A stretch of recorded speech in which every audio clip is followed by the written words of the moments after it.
Алданские школьники встретились с представителями старшего поколения. Ветераны тыла и люди, имеющие статус детей войны, рассказали ребятам о военном детстве и тяжелой работе. Подробности в сюжете Татьяны Вахниной.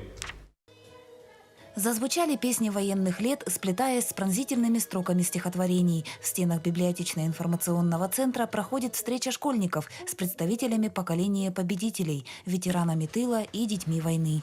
К сожалению, вот с каждым выпуском мы через 4 года набираем детей. Действительно, этому надо уделять больше внимания, потому что здесь детки другие приходят. Они уже настолько далеки просто от слова «война». И вот поэтому, начиная с 1 класса, очень много уделяем внимания.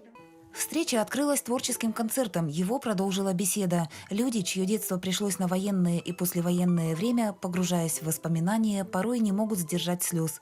Война приходила в каждый дом и всюду оставляла раны, которые и сейчас, через 74 года, зарубцевались не полностью.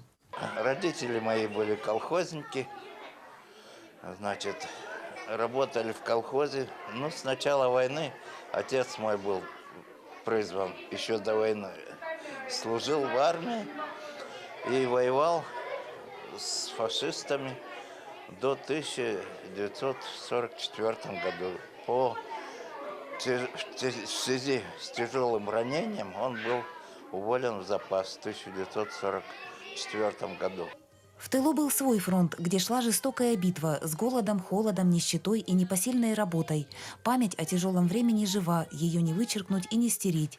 Поколение победителей, не сломленные и выстоявшие, как живое воплощение истории, одухотворение памяти о страшных годах, о силе и величии советского народа. Войну, конечно, вспоминать мы, конечно, не были в районах действия военных.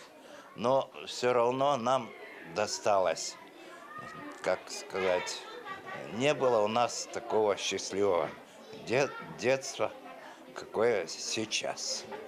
В преддверии празднования Дня Победы сотрудники библиотечно-информационного центра проводят множество мероприятий, посвященных сохранению памяти о трагедии страны. Встречи школьников с представителями поколения победителей пронизаны особой сердечностью и теплотой. Татьяна Вахнина, Сергей Шипачев, Александр Лукин, Алдан.